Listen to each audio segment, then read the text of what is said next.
out the roots, he let the beats build, bitch. And we never switch. Even if I'm rich, I'll be broke like I'm Mitch. Niggas talking down, but that's headed in the wrong direction. But I knock that shit out like the boxing section. Cause they can't touch what they can't see. All I gotta do is be the same me. All I gotta do is keep it cheap. Always be the same me. While I'm solid, boy, they can't change me. No.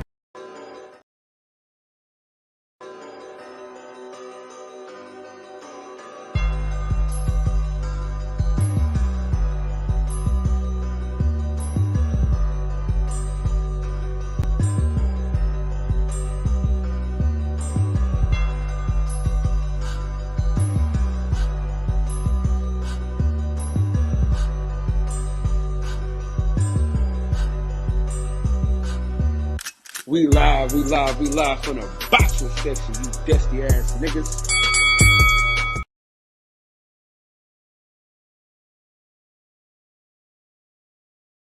What's going on, man? We live from the boxing section, man.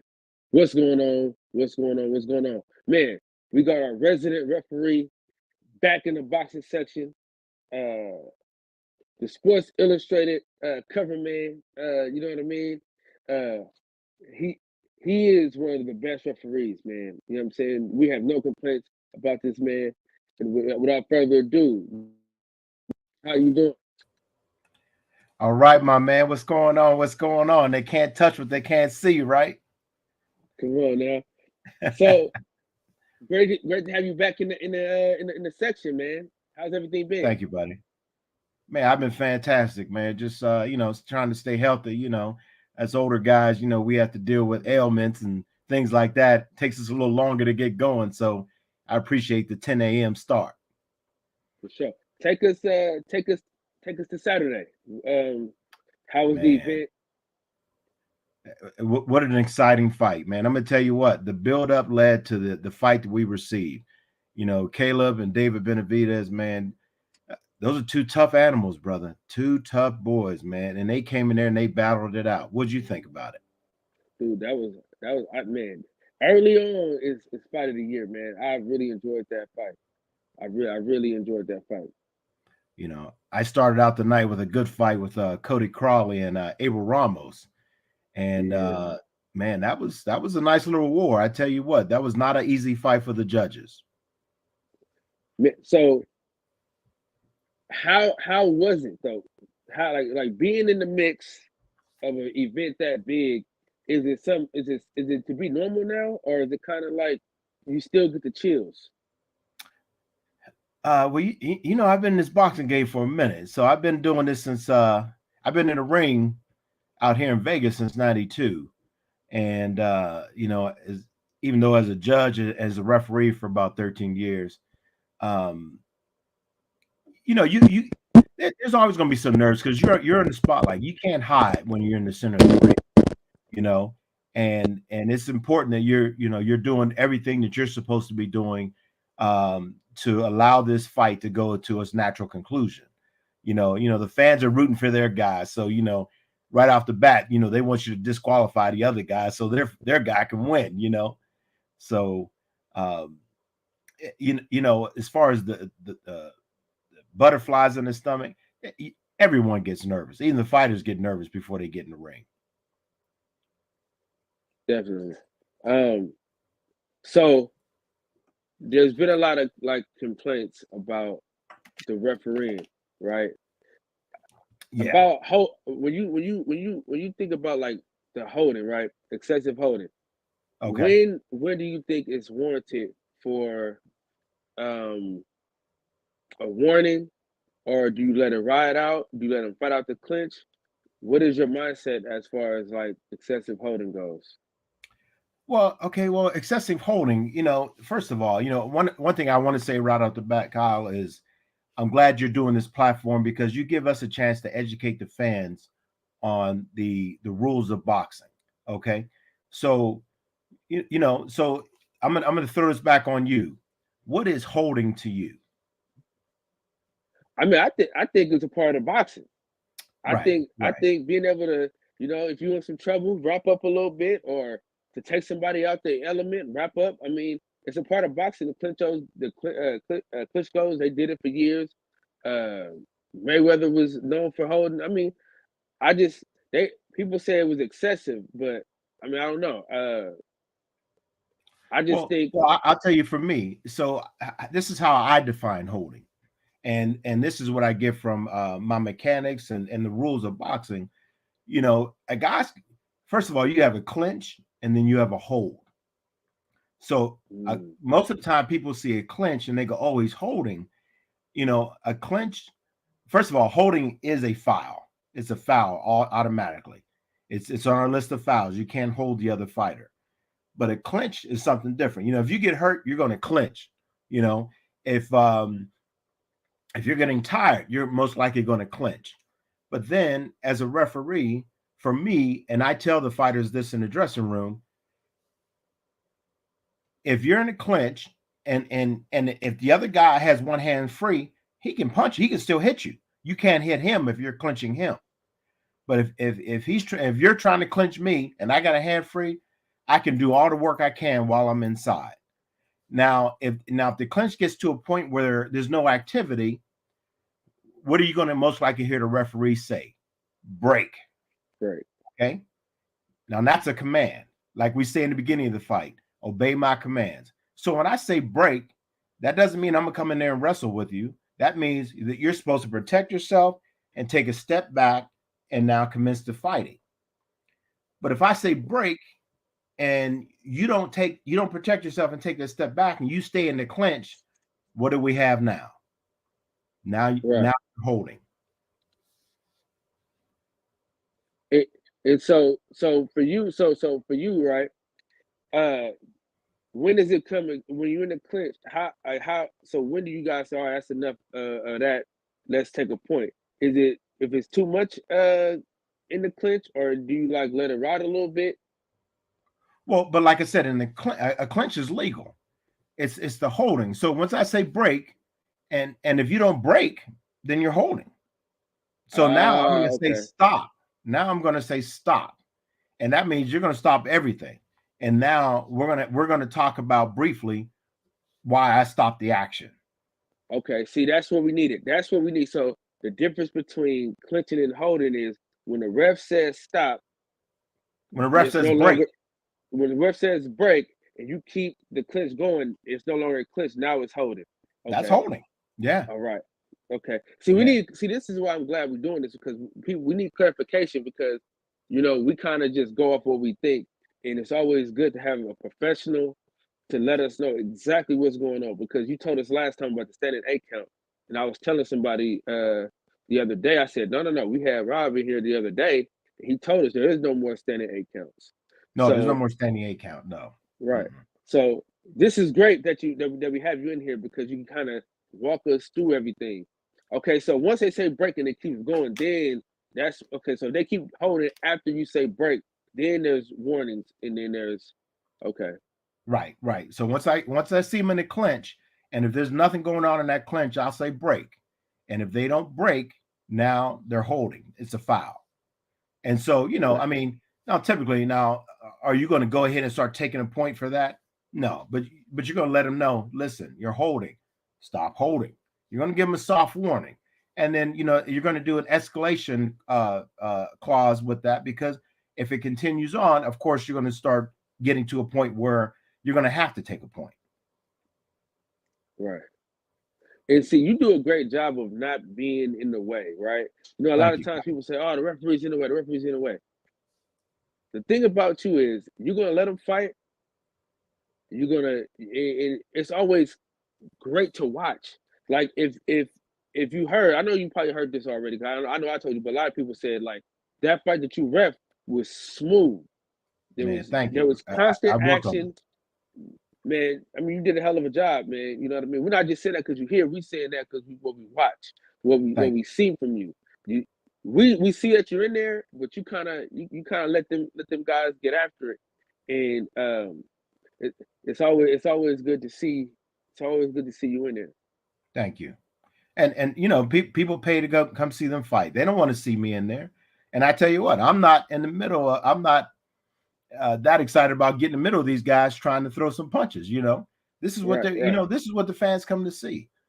So my job is to let them, like I said, let it reach its natural conclusion. Let them work it out, and typically they do. Even the younger guys, they're lower skill. They're trying to figure things out. They might get in too close when they're throwing their punches, but I tell you, that's how they learn. And eventually, one day they'll be on that stage fighting for a world championship. Definitely. And so, are you going to be do you know if you're going to be available May 20th? Are you going to be at that fight with Devin Haney Lomachenko, or you don't know yet? Oh, that's too far out. Yeah, they haven't done selections for that. And, I keep my fingers crossed. Okay. Yeah, I'm hoping to see you there at that fight. So you're going to Japan. You're repping in Japan. Yeah, actually, my referee fight fell out, so I'm gonna be judging. So, yeah. Okay. So I do both, so it's a good deal. Yeah. So that's great because you still get that experience to go out there and still do work with boxing. Right. Right.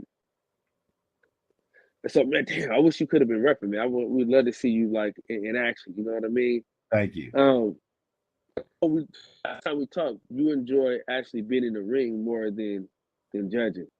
Oh yeah. Sitting sedentary, that just doesn't work for me. Like right now, I need to be able to stand up and move around a little bit because, yeah, I can't sit in a chair all day, brother. Okay.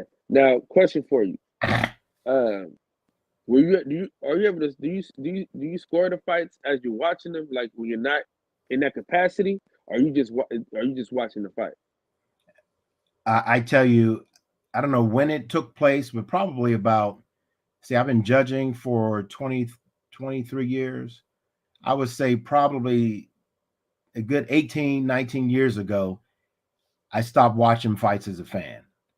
Because any fight I watch, like even watching your opening, I enjoy it. I'm watching it as a referee, but even as a judge, I'm going, oh, he got the best of them. So in my mind, I'm already thinking who's winning the fight.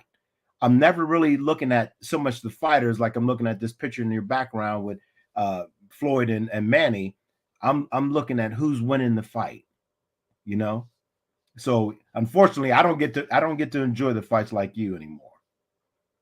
Yeah, I mean, we listen as fans. We're always judging, telling you people who won. So I mean, it's damn near the same thing, really.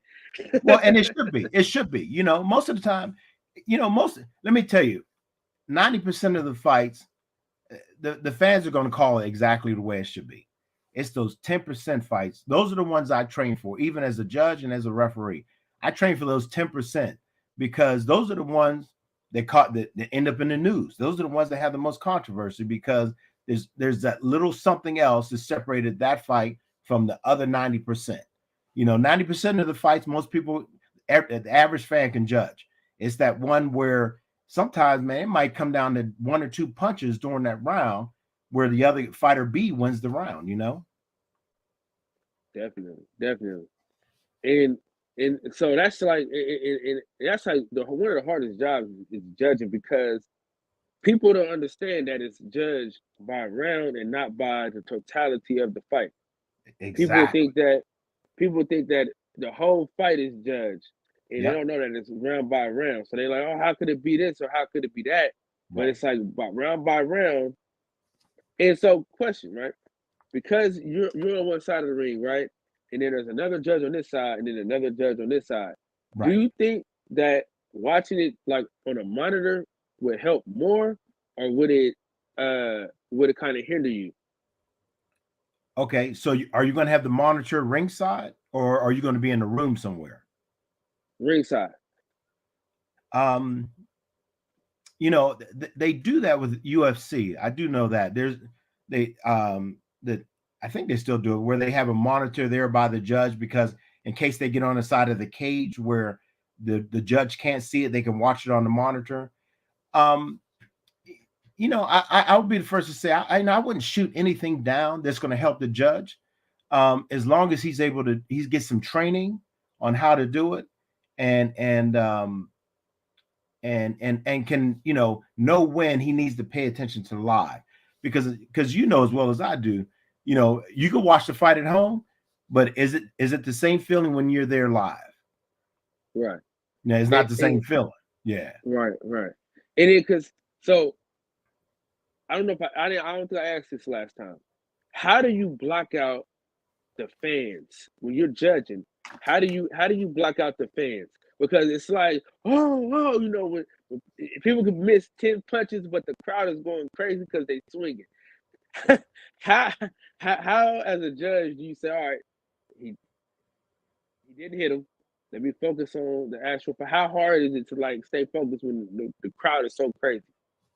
Well, you know what? I'm gonna make this real simple. The scoring criteria. That's what I use to block out the fans, because the fans. I love it. Let me tell you what. As a judge, I love hearing the fans root for their guy. I love hearing the corners root for their guy, or even give them instructions. But the funny thing is that guy in the ring doing what the fans are saying he's doing, or the instructions that the corner's giving them? And a lot of times they're not.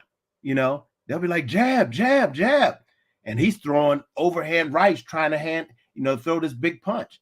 And you're like, man, if he could just set up the jab, he could probably get that overhand right. So I block out the crowd, to go back to your question, by the scoring criteria, because this is what I have to use to determine who's the victor in that round. Now, remember, like you said, every round's judged round by round. So I need to use this criteria to go, boom, fighter A won that round 10-9. Or let's just say it's a 10-8 round without a knockdown. You better really hit scrub through that scoring criteria and know how far that fighter has taken that other opponent into deep waters to get him to a 10-8 without a knockdown, and the referee didn't stop it. You know what I'm saying? That was my next question. That was my next question. I can read your mind, brother. See, I'm a judge. I can read your mind. Because a lot of times people want to know, you get a 10-8 round and the guy doesn't go down. What goes into the mind of a judge saying, oh, that's a 10-8 round because how bad he's losing this round? Right. So, I mean, 10-7 round. You know how like they do like the rounds where it's like, 10-8 or like 10-8. You're not going to do 10-7 without a knockdown, but 10-8, yeah. Okay. Yeah. Okay. And those are, if I could think of one right off the top of my head, you don't see a lot of those rounds. So again, that's an even smaller percentage. But that would be like probably in that 10% group where you're watching a fight. That's probably like in the 5%, because you're just over dominating a guy. And the only thing is he's just too tough to go down. But is it fair to him? If I'm just over dominating you, and then you come out the next round and you land a couple of good punches from the scoring criteria, is it fair to give you a 10-9 when you beat my brains out, and then you come out the next round and land a couple of good shots for us to have the same score? So that's where the scoring has to really be scrubbed by that judge through his criteria on how to properly score each round.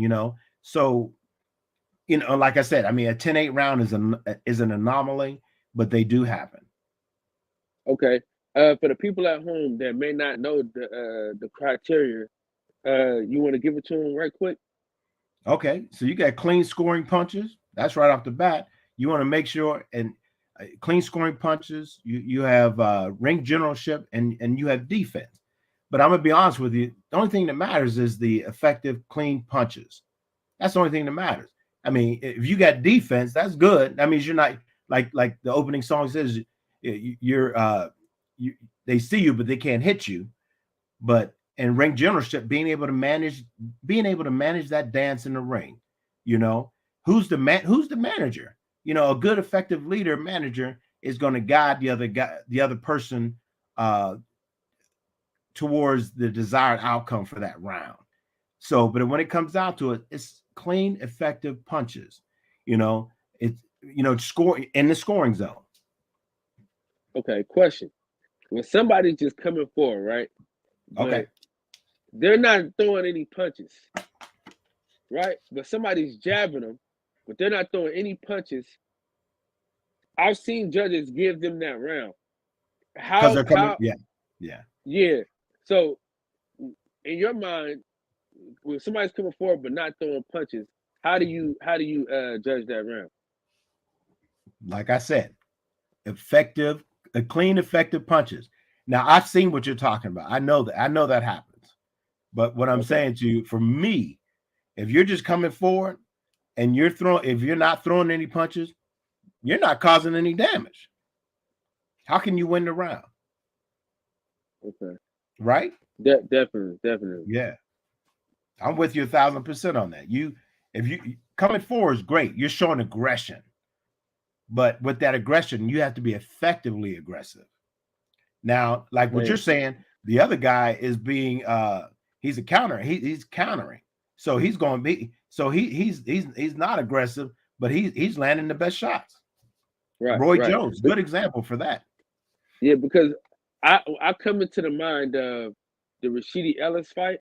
I don't know if you studied it or watched it, but it was like the guy, all he did was come forward and take jabs to the face, right? Right. And then the last 3 rounds, he wins the match of just the last 3 rounds. But but 1 through 9, I mean, he's just all he's doing is he's coming forward, but he's getting punched. And then he's like doing this, like he's like doing that, you know what I'm saying? All that stuff, but that's not scoring you any punches. That's not, you know what I mean? Right. And they're still like giving him the round. And that's why we just want to, as fans, we just kind of want to get an understanding of the judging, so we can kind of figure out like exactly what we're watching as well as you guys are watching. Well, you know, we're just like animals in the zoo, Kyle. When I say this, that we all have our own pedigree. Unfortunately, we don't all look at fights the same way. Oh man, that was my next. Golly, hey. We have a mind reader because that was my next question. What's up, Steph? What's up, Steph? This is Mr. Hoyle. Mr. Hoyle, this is Steph. We call him the Stash. Yeah, he's got it, man. One day when I grow up, I'm gonna get mine to flare out. Yes, sir. Yes, sir. Welcome to the section. It's good to see you. Good to have you. Definitely. Okay. Yeah. So explain that to us, because that was my next question. Okay, my fault. As far as I lost my train of thought. Help me out there, Kyle. It was as far as like everybody's seeing a fight differently. Oh, okay. Yeah, well, from the judge's perspective, so there's 2 types of fighters. There's boxers and there's fighters. And you have some officials that, I'll tell you, for me, starting out, I love fighters. Give me a Mike Tyson in there every day. I want to see somebody that just wants to come in there and just bang it out, and I would get locked into that. And the more and more I learned and studied and went through training, you started to see the effectiveness of a boxer. Boxers are slick. Like you said, they're hitting and not getting hit. They're able to do what they set out to do. They're able to control the fight. And to see a boxer control a fighter is an impressive thing, So knowing that, first of all, that official has to identify if that's one of their weaknesses. If they're favoring more the fighters or the boxers, they got to be in that sweet spot right in the middle to see both. And this is going to help them see who's the most effective. Okay. So, like I said, for me, I try to be in that balance. I try to make sure that I'm observing who is the most effective in that round. Most definitely. Now listen, we got DJ here. So the thing, and this is the thing that a lot we appreciate about you, is because a lot of people don't have dual jobs, right? They don't. So that we either they're a referee or they're a judge. You're giving us the best of both worlds, and it's flat out amazing. Thank you. Steph, you asked your question, then DJ, it's on you. We only got like maybe like 20 more minutes, because I got to get him out of here. He got somewhere to be, but I wanted to make sure we got it in. Go ahead, Steph. Yeah, I'll be quick. I had a couple, but just piggybacking off your last explanation, Mr. Hoyle. So, how do you, the judges, come to an agreement? Like, say a UD, of course, because you just gave an example of you said you love fighters, but you really it helped you in your judging criteria and skill level to judge it because a good puncher will make you see the effectiveness of the entire fight. So my Mhm. question again is, how do you and the rest of the judges come to an agreement on who did the better work or who actually won the fight? Well, Steph, so therein lies the mystery of boxing. So we work independently. So Mm, yeah, so our scores are turned in. I don't know what's Judge B and C scored, and all you could do is hope that they saw the same round that you did. oh wow, Mm. that's Yeah, good to know. yeah. And then So quickly again. Oh, I'm sorry. Go ahead. no, I was going to say, so there's no collusion. You know, after round one, when we turn in our scorecard, you know, there's no signaling, there's no talking, you know, because first of all, they're across the ring or whatever. But um, yeah, it's just like when you write a check, they're writing that check for every round, signing their name to that score, and they're sitting in that hot seat, and hopefully we're all seeing it the same way. Mm. I didn't know that. That's huge for me. I didn't know that. You guys Okay. don't conclude together. Wow. No. Um, so that's amazing, when the announcer says things like, we have a unanimous decision, but even though everyone thought differently about it. But right on. Um, and then I get we you kind of touched on this a few moments ago. Um, like take I don't know if you watched this past pay-per-view that we had. That was He awesome. was there. Congratulations to everyone involved. You heard me? Yeah. He was there. Um, He was repping. right. I'm tripping, Yeah. tripping. Um, that that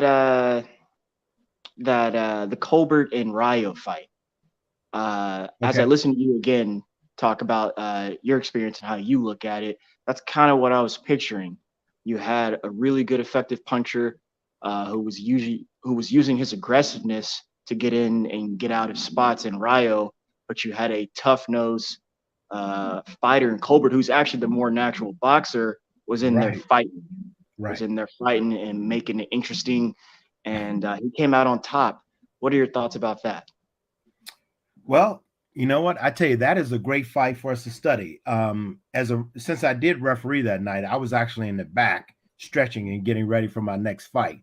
So I totally missed it. All I heard was the boos at the end of the fight. And but in my mind, I'm like, okay, so after the fight, I need to go watch it. So I apologize to you and your fans and the fans that I have not watched that fight again. But I got to ask you. Let me ask you: did you watch the fight? Yes, sir, I did. Yeah. Oh, I did. okay. And so, and like I said, I know it's hard for me to ask you this question because you didn't score round by round. But in your mind, do you felt like I guess Colbert he ended up winning that fight, right? He Yeah. did. He did. Do you I'll feel say like I this, think he Mr. did Hoyle, enough. quickly. I'll say this quickly, Mr. Hoyle. I I didn't score it. I didn't okay, score. In fact, it's been a long time since I've scored fights, and the reason quickly is because I'm terrible at it. And I definitely don't want to do it off emotion. So I just kind of judge it by the styles, and then if I thought that person won, that's who I thought won. okay, But going back to that fight, I thought Ryo won. It looked it. My eyes were appeased to him. But I was not mad at Colbert. He was in there fighting, Mr. Hoyle. He was in there okay. doing some really good things. And I listened to you because you kind of took the words out of my mouth early, and I'll shut up and let DJ go. Uh, how if I do score something, I just use the regular criteria, which is like you said, effective punching, effective aggression, your defense, and your ring IQ. Because styles make fights. The fighters don't do anything. It's the styles. They Yeah, got to be able to adjust to one another in there eventually.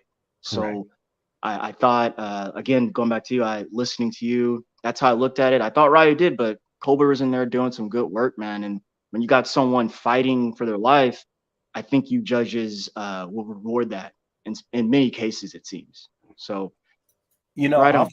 I'll throw this back on Kyle. Maybe next time we do this, if he has the ability to show a couple of the rounds, I would love to score a couple of rounds with you, and I could walk you through it. And I would like for you to walk me through because this is something I do in my training. I'll have officials walk me through what they're seeing through the round, because I tell you, a lot of times you'd be surprised. A lot of punches people don't see. Well, so we'll probably do a Friday, film Friday. And we'll put that together for sure. DJ, come in real quick, DJ, because we only got like 5 more minutes, because we gotta get him out of here. All right, what's going on, man? How you doing? What's up, DJ? Oh, I'm good. I just a couple questions real quick. Do you, as a judge, look more at damage or just punches landed? Because I know some judges count damage more than a guy just saying throwing jabs for 8 or 9 rounds. All right. Like, so the DJ, work rate might not necessarily be there, but every shot that he lands is a hard shot, and it's making the guy back up off of him. Okay. DJ, let me put it like this. You've seen the street fight, right? I know you've seen several people fighting in the street. And, sometimes you get that guy that can sit there and pepper the other guy on the street because he's got fast hands. And then all of a sudden, here comes this shot that changes everything. It's the same. It's the same in the ring. You could sit there. Now, if the power guy is not throwing any punches and he's just getting peppered, he's going to lose the round because the other guy's being effective. He's being effective. But it's all about hurting your opponent. This is the hurt business. Your job is to come in there, and sometimes it's one punch, sometimes it's a combination. But your job is to incapacitate your opponent, to diminish his capabilities, so where either the referee's going to step in, the corner's going to step in and say that's enough. I'll be honest with you. It's all about, we have some trainers out there that don't like the term damage, but your diminished capacity or damage, once you throw a damaging blow, the leverage, the crowd, everything is on your side. Right. Okay. So in your opinion, a guy can, so to speak, steal the round if he's eating shots for 2 minutes, if he's eating pepper shots for 2 minutes, but yet he lands this big overhand right and backs this guy up off of him. He can steal the round, in your opinion, doing that, right? Well, remember, that round is 3 minutes, but I will say this to you. As you're watching fights, at the end of every round, ask yourself, who would I rather be? Yeah, okay, you ate some jabs, and you might have took an uppercut or something, but bam, you came with a rocking uppercut or overhand right that hit this guy back into the ropes. Who would you rather be? All right. So as far as stealing rounds, I'm gonna be honest. Like I said, 3 minutes is a long time. People think that 3 minutes. That's not. I tell you, get in there and fight it out. And even as a judge, for me, in my mind, I compartmentalize the ring. I got 1 minute, I got 2 minutes in, I got 3 minutes. I have to use all this in my mental computer to try to determine, especially if it's a close round, who won that round. Are you gonna have a round where somebody run exactly 1 minute, 30 seconds? Unfortunately, I don't have that clock in front of me, but I'm trying to leverage, okay, who's winning, who's done the most, who was the most effective in this round, the majority of the round. Now, for you to lay on the ropes for 2 minutes and 50 seconds, and all of a sudden, and I'm peppering you up and I'm outboxing you, and then bam, you throw a good shot at the end of the round. Well, you may not win it because we can always score around 10-10. So why doesn't that never happen? Well, like I said, I mean, to score around a 10-10, you have to ask yourself, is that fair to both? Is that fair to the fighter that was doing the work? Did you reward him or did you rob him? And so you want to make sure that, I'll be honest with you, I have never scored around a 10-10. I'm looking for someone who won that round. Somebody had to have done a little bit more. I mean, even if I got to get down to the ring generalship, did he control the ring? I got to be able to find something to say, okay, this is a 10-9 round versus just go. To me, and I hate to say it this way, you know, when you come out and, you know, there might be 2 punches thrown by each guy and all of a sudden it's stopped because of a headbutt and you got to score them round, then there you go. There's a 10-10 round. But if you go through 3 minutes, that's 3 minutes of critical thinking and concentration on you focusing on who's going to win this round. Definitely. Absolutely. And much like you, it absolutely, I'm gonna be honest with you. If I was a judge, this one thing that absolutely gets on my nerves. I hate when guys just walk forward and eat punches for 9 or 10 rounds, but no, he's putting on the pressure. He's putting on the pressure. No, dude, your nose is the size of a pumpkin right now because I'm sorry, I still feel a way about Villa winning that Speedy Rashidi Ellis fight. I still feel away because I felt like Speedy Rashidi Ellis won the first 9 rounds of that fight with clean, effective combinations. But since he was on the back foot because Villa was putting on the pressure, you know, guys tend to lean toward Villa's way. But I just that drives me crazy. I'm not a fan of that style. I'm not a fan of Brandon Figueroa's style, to be completely honest with you. I don't like that walk forward, eat punches just so I can hit you back type thing. Now, fighting in the pocket, that's different. So you don't like Mexicans then, DJ?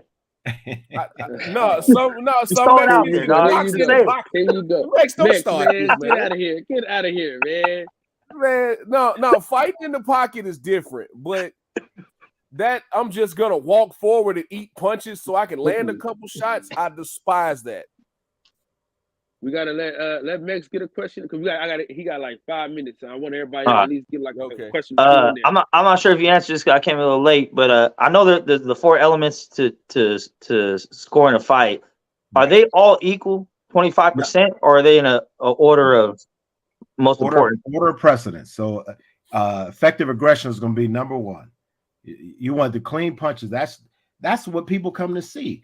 I mean, you know, somebody who's a good defender, that's good, but being defensive won't cause any damage. And just because, you know, you could be dancing with the stars around the ring, that's not going to win the fight. But these are other elements, like I said, when everything all comes down to where you have to make a score, you got to take in consideration, was he good at did he? Let me put it to you like this. I'm not looking for punches that are blocked. I'm looking for punches that are landing. Okay. So that's the number 1. And then when you have to have a tiebreaker, you're like, all right, well, who had the second category, third category, fourth? So yeah. But typically you're going to be in that top, primarily 99%, you're going to be in that top criteria because, you know, you as a fan, you see who's getting hurt. That referee sees who's getting hurt. And that's where you have to really focus your vision on that fight. So as far as the getting hurt part, right, which I believe this is a point too sometimes, as a judge, are you looking at the person receiving the punch, how they react? Because a lot of times I see, you know, dudes that wind up and the punch looks good, looks like it has power, but like DJ said, dude just walked through it. He didn't stumble, he didn't wobble, he didn't take a step back. Obviously, it didn't hurt that much. You know, but it looks good because the motherfucker's swinging from back here. But he didn't, I mean, like, so like, how do you judge that? Well, you know, I'm glad you said that, and I appreciate your demonstration because, for one, as an official, you know, you have to be educated on all aspects of the game. So if you see a guy winding up, you already know he's taking half his power off his punch anyway. You know, so that's something you need to have in your mind as well. You can tell when a guy gets hurt, you know, especially if they're in, like, you know, you're teasing DJ about, you know, the Mexican style. The guys want to sit in there and fight in the pocket. Well, let me tell you what, who leaves that pocket first is the person who had enough. Oh, okay. Good point. Okay. Dropping gems. Yes, sir. Okay. That's a gem right there. All right. Appreciate it. Yeah. Okay. My pleasure. And then another question I have for you guys is let combo get one out and then you get all right. To it. Now go ahead. I'm just listening. Go ahead. All right, go ahead. Okay. Now, when it comes to these I guess you want to say bigger fights, the blockbuster fights, do Do you ever kind of, if you're familiar with a fighter, kind of give them a little more benefit of doubt in certain situations, being that you're familiar with them versus like two up and coming fighters you don't know nothing about? Or you judge everything just fighter A, fighter B, arm swinging, faces getting touched? Well, my responsibility to you or any fan is to make sure I have both of these guys sterile, A and B. You know, it could be Floyd Mayweather versus, you know, some 4-round fighter. You know, if the 4-round fighter comes out and puts in work on him, I got to give him credit because you're going to see that. You know, I mean, it's my integrity on the line. You know, so I got to score the fight with integrity so that every round is fairly judged. No, you don't get any extra points because you're the headliner or you're the marquee name on there. That just gets you. Let me put it. You know what that gets you? More money in your pocket for your purse. It don't get you any more scores, but you will walk away with more money at the end of the day. That goes along the line when you hear people say you have to beat the champion, like right. Because he's a champion, you know. So it's like, or in cases where like with Benavidez Plant, it's like, well, we're used to seeing this from Benavidez, and since he didn't do it, he must have lost that round. You know what I mean? Stuff like that. You're used to seeing a fighter do certain things, but he's not. So, or a guy that you expected to get knocked the fuck out survives, he gets points for surviving. You know what I mean? Like, no, you don't get any points for surviving. All you do is you get to have one less ice pack on your eye that night. That's it. All right, we got it. We got to get right. One more, Kyle. Ask him. Don't say me. One more, DJ. Okay, I got it. Thanks, Kyle. Kind of piggybacking off Max's question. So, okay, when as a referee going into a fight, when you know you have a guy who's known to have a good chin, are you less inclined to stop a fight when he starts getting hurt with some big shots? If he's known for being able to take a good shot, are you less inclined to stop that fight? Well, DJ, I'll be honest with you. If I have the opportunity where I can do some research on my fighters, I'm going to see what their level of experience is. You know, boxing is all about, it's like being in the pool. Are you in the 3-foot section or can you go down to the 12-foot section? You have some fighters, and you know this, you see them that can go from 3 feet all the way down to the 12 feet without drowning. Now, there's a lot of guys. I mean, I'm looking at your picture. You look like you could take a shot. You can. Yeah, you know. No, I got a glass jaw, man. I'm old. I'm beat up. I'm not trusting no more. So, Kyle, could I ask Robert a question? Oh, yeah, go ahead, man. We got okay. Because we're trying. I listen. I gotta respect his time. That's why I'm like trying to like. Kyle, thank you, brother. I got a couple more minutes, but yeah, I'll let him get it in. How you doing? Yeah. No. For me, what I've noticed with referees, sometimes like, how do you determine when the fighter's taking too much punishment? Because I've seen referees be so laid back where even though the fighter's taking a lot of punishment and he's not defending himself, or how do you know when the fighter? Do you look at his face and he's telling you that you should stop the fight? How do you determine that, Robert? Okay, I think I'll get right to it. But first of all, I had to laugh because Mex turned into T.I., and so that kind of took me by surprise. But but Anthony, hey, let them all go out. Fuck it. Okay, so Anthony, let me tell you. Okay, so one thing as a referee, we have locker room instructions.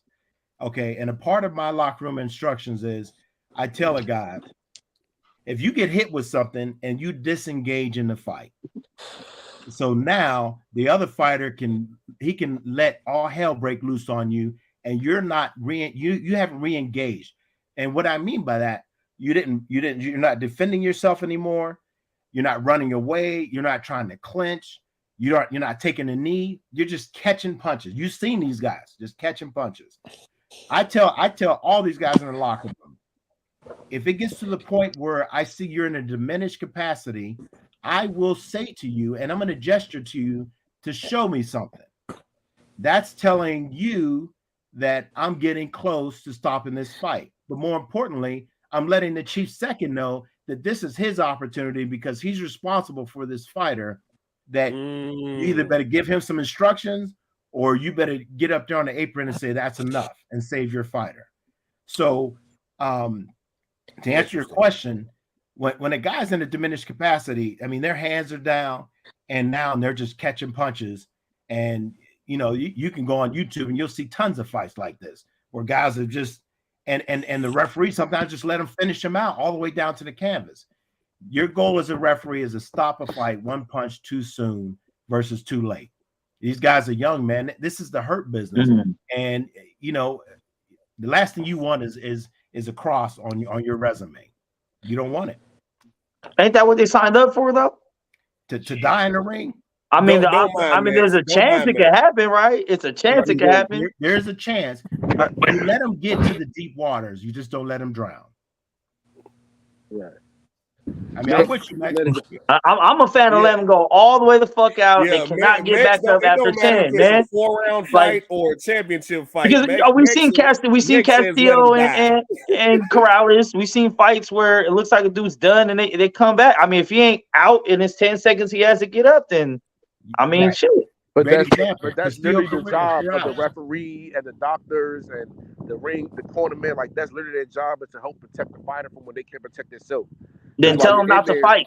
You go through a lot of information overload. Stay at home with your family. That's how you're gonna protect yourself. Hold your family. It's like when you're in that ring, you go to college. Get degrees.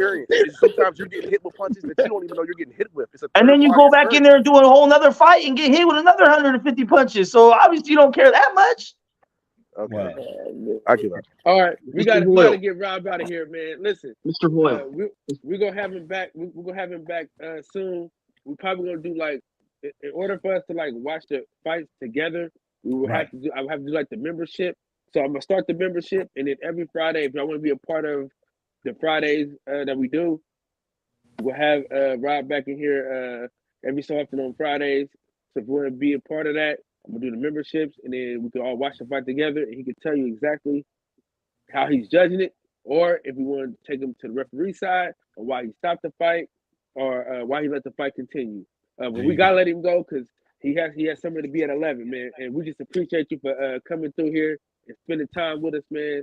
Thank you. Appreciate it. Thank you. You gave me a lot of insight on some things. All right. My pleasure, brother. Yes, sir. Yeah, thank you, OG. It won't be his last time. Absolutely. All right, y'all. So, in the words of the great philosopher Lil E, I want y'all to breathe air and live life. You know, it's always a treat when players meet. Thank y'all for bringing the bear with me, man. And listen, in 10 minutes, 8 minutes, we're back live. We got Coach Flick in the building. So in 8 minutes, we'll be back live. All right. And y'all know, when I have guests, I'm always on time. All right. Y'all know when I got guests, I'm on time. If there ain't no guests, but just fuck us, huh? You can forget about it. Yeah. If there ain't no guests, forget about it. But y'all know when I got guests, I gotta respect their time. So I'm always conscious of the minutes. DJ, Steph, Max, Tone, Combo, appreciate y'all, dude, because the questions that I missed, you're always able to ask, and I appreciate y'all for always supporting the channel. I told y'all, man, I'm getting back to work, and so as much as I could do, man, in the live, man. Hey, it took them 13 hours to start it. Like, Kyle, where can I